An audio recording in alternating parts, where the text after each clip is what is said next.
Tortured, beaten and forced to live a regimented lifestyle that denied their Indigenous culture. These 3 siblings are survivors of Canadian residential schools. Last month, the remains of 215 Indigenous children were discovered at a school in Western Canada, reopening old wounds for Linda Daniels, Ernie Daniels and Ruth Roulette, like many others. Linda recalls how their long hair, which often had spiritual significance, was cut upon arrival.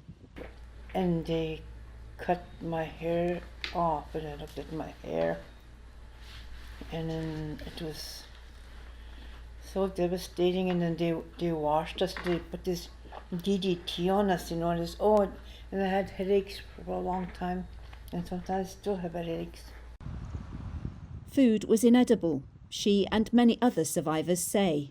I was used to having rabbit and deer meat and potatoes and things like that. And with the food that we had there, I used to throw up, and my cousin would throw up too, and then they'd make us eat our vomit.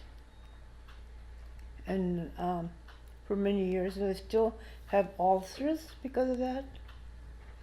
A Canadian Truth and Reconciliation Commission called the system cultural genocide, finding in 2015 that children were malnourished, beaten and forbidden from speaking their native languages.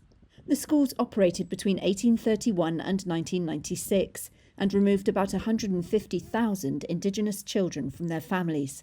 Survivors remember a paramilitary lifestyle, waking up early, waiting rigidly in lines. Ernie recalls the violence.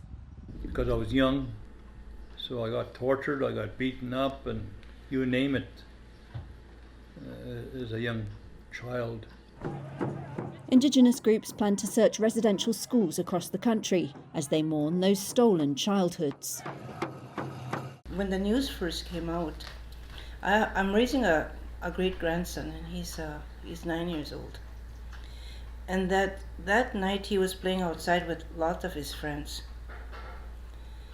They were chasing a gopher, actually, and I was really upset with him, And but I was watching him, and I said, those 215 children never got a chance to play like my great-grandson, and it really hurt me.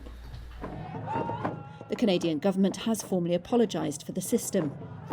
Prime Minister Justin Trudeau says the Catholic Church must take responsibility for its role in running many of the schools and provide records to help identify remains. Pope Francis said on Sunday he was pained by last month's discovery, but he did not apologise.